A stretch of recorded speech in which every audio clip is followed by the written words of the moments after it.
نبی پاک صلی اللہ علیہ وسلم کے سامنے جبریل امین حاضر ہوئے تو ساتھ حضرت عمر بھی بیٹھے تھے. تو حضرت جبریل امین عرض کرتے ہیں یا رسول اللہ عمر کو میرا سلام دیجئے. تو سرکار نے فرمایا جبریل تم بھی عمر کو جانتے ہو؟ یعنی امت کو بتانے کے لیے کہ میرا عمر کیا ہے.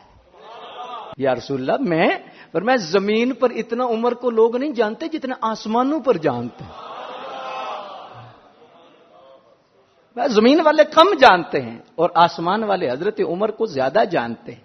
اور اسی لیے آپ کا جو لقب ہے عرشوں پر حضرت جبریل نے فرمایا وہ فاروق ہے. اور تورات اور انجیل میں آپ کا منطق الحق لقب ہے. اور جنت میں آپ کا جو لقب ہے وہ سراج اہل الجنہ ہے. حضور نے فرمایا میں معراج کی رات گیا تو 2 میں نے بہت بڑے محل دیکھے. تو جبریل امین کہنے لگے یا رسول اللہ یہ محل جو چمک رہے ہیں یہ کس کے ہیں؟ فرمایا آپ ہی بتائیں. حضور یہ آپ کے عمر کے ہیں. آپ اندازہ لگائیں کہ 7 سال مکہ شریف کے اور 10 سال مدینہ شریف کے سائے کی طرح حضرت عمر ساتھ رہے. کوئی غزوہ ایسا نہیں جس میں حضرت عمر شامل نہ ہوئے.